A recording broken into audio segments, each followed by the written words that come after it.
Welcome to this HIRA training session, Hazard Identification and Risk Assessment, with a special focus on the construction industry. In this masterclass, we'll explore how to identify hazards, assess risk, and implement effective control measures to protect lives on site. Before we go any further, let's define the key terms you'll hear throughout this training. Definitions of key terms. 1. Hazard, a source, situation, or act with the potential to cause harm in terms of human injury or ill health, damage to property, or a combination of these. 2. Risk, the likelihood that harm will occur from exposure to a hazard, combined with the severity of the potential consequence.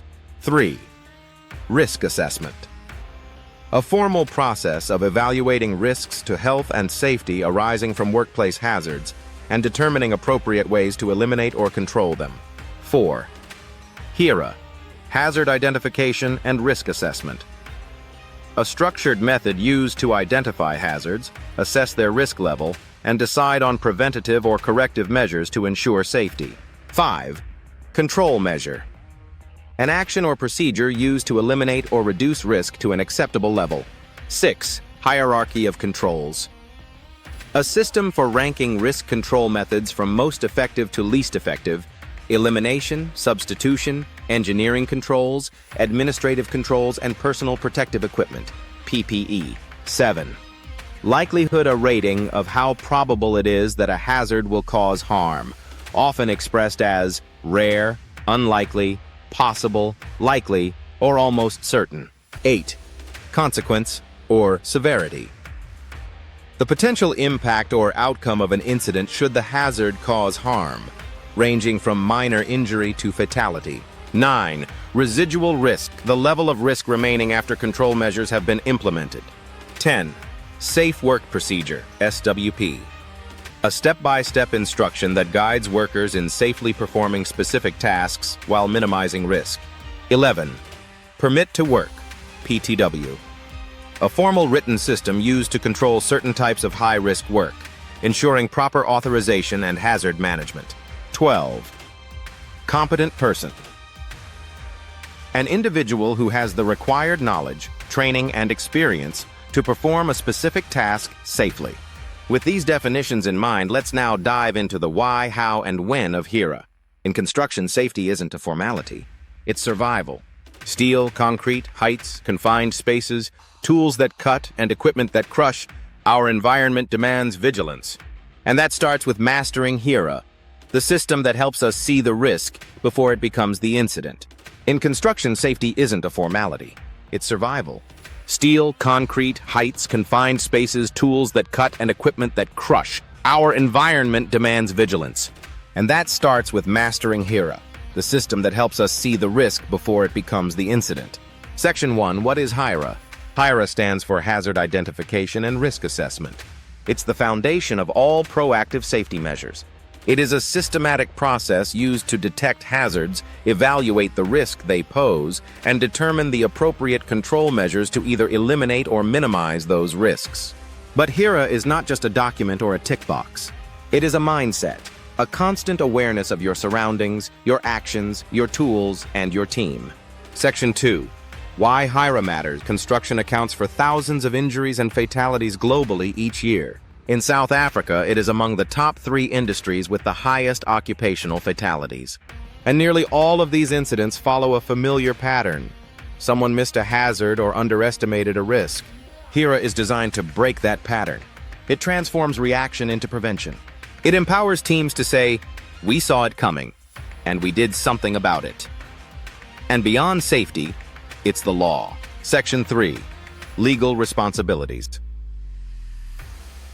Under the South African Occupational Health and Safety Act, 85 of 1993, employers have a duty to provide a work environment that is safe and without risk to health, identify hazards through HIRA processes, inform and train employees on those hazards, implement control measures to reduce or eliminate risk.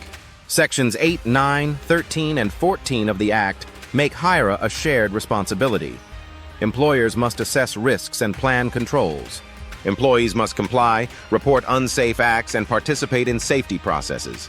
Failure to do so can result in fines, criminal liability, or worst of all, loss of life. Section 4. Understanding hazards. Let's break down hazards because if you don't understand what you're looking for, you'll miss it. A hazard is anything with the potential to cause injury, illness, damage, or harm. We categorize hazards into key groups. Physical hazards, falls from height.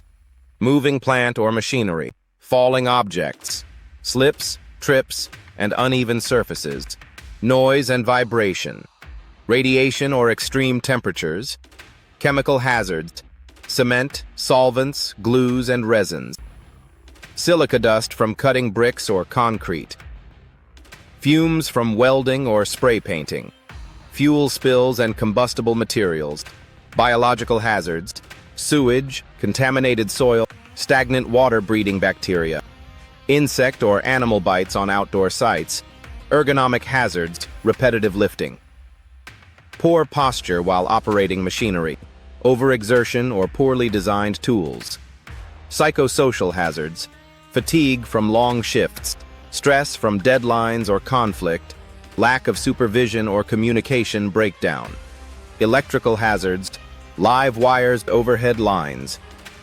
temporary site power and generators, mechanical hazards, unguarded equipment, sharp edges, rotating parts, hydraulic or pneumatic pressure, environmental hazards, harsh weather conditions, flooding or unstable ground, poor visibility at dawn or dusk. These are not just labels. They are real dangers that can disable, disfigure, or kill. Section 5, the psychology of risk. Often, hazards aren't ignored, they're normalized. Nothing happened last time. We've always done it this way. He's been doing this for 20 years. But risk is not about what happened yesterday. It's about what could happen tomorrow. That's why HIRA must be done before the task starts and reviewed when conditions change. Section 6, the risk assessment process. Here are the 7 core steps to complete a risk assessment. Describe the task, be specific. What is the activity? Who is involved? What equipment will be used? Where is it happening? Identify the hazards, walk the site. Review drawings, talk to the team. Use hazard checklists and previous incident reports. Consider each hazard category. Determine who might be harmed. Don't forget subcontractors, visitors, or adjacent work teams. Ask, who is exposed? How frequently? Assess the risk, use a risk matrix. Likelihood, rare, unlikely, possible, likely, almost certain. Consequence, minor injury, major injury, fatality. Multiply these to get the risk level, low, medium, high, or critical. Decide on control measures. Apply the hierarchy of controls, which we'll cover next. Document the findings. Record the task, hazard, risk rating, controls, and responsible persons. This becomes part of your safety file and toolbox talk content. Review and revise. If the scope changes or a near miss occurs, revisit the HIRA. It's a living document. Section 7, the hierarchy of controls. The hierarchy of controls is your roadmap to eliminating or minimizing risk. 1. Elimination. Remove the hazard entirely. Example, prefabricate components off-site to avoid cutting steel on scaffolding. 2. Substitution. Replace the hazard with something less risky. Example, use scaffolding instead of ladders for extended work at height. 3. Engineering controls. Isolate people from the hazard. Examples, install guardrails, edge protection, or machine guards. Use local exhaust ventilation during grinding or welding. 4. Administrative controls. Change how people work. Examples, permit to work systems, training and supervision, job rotation to reduce fatigue. Lockout-tagout procedures for electrical isolation. 5. Personal protective equipment, PPE, last line of defense. Examples, hard hats, gloves, safety glasses, respirators, high-visibility clothing, fall arrest harnesses when all else fails. Never start with PPE. Start at the top of the hierarchy and work your way down. Section 8. Practical examples. Let's look at a few real-life construction tasks and how we apply HIRA. Task: excavating a trench. Hazards: collapse, underground services, mobile plant proximity. Controls: shoring, barrier tape, spotter, permit to dig, exclusion zone. Task: grinding rebar, hazards, flying debris, noise, fire sparks. Controls: face shield, ear protection, fire extinguisher nearby, welding screen. Task: roofing work, hazards. Falls, unsecured materials, sun exposure. Controls: full body harness, edge protection, material tethers, sunscreen. Each of these tasks must be individually assessed and planned before tools hit the ground. Section 9. Your role in safety. Every person on site is part of the safety system. Supervisors must lead safety meetings, approve and communicate risk assessments, monitor compliance and coach safe behaviors. Workers must participate in hazard identification, follow procedures and wear PPE to report unsafe conditions and near misses. When HIRA is done right, it empowers everyone to speak up, slow down, and step back when something looks wrong. Section 10. Closing and key takeaways. Let's summarize. HIRA saves lives. Hazards come in many forms. Identify them early. Risk or likelihood x consequence. Use the hierarchy of controls, starting from elimination. Review assessments regularly. In construction, safety is a team sport.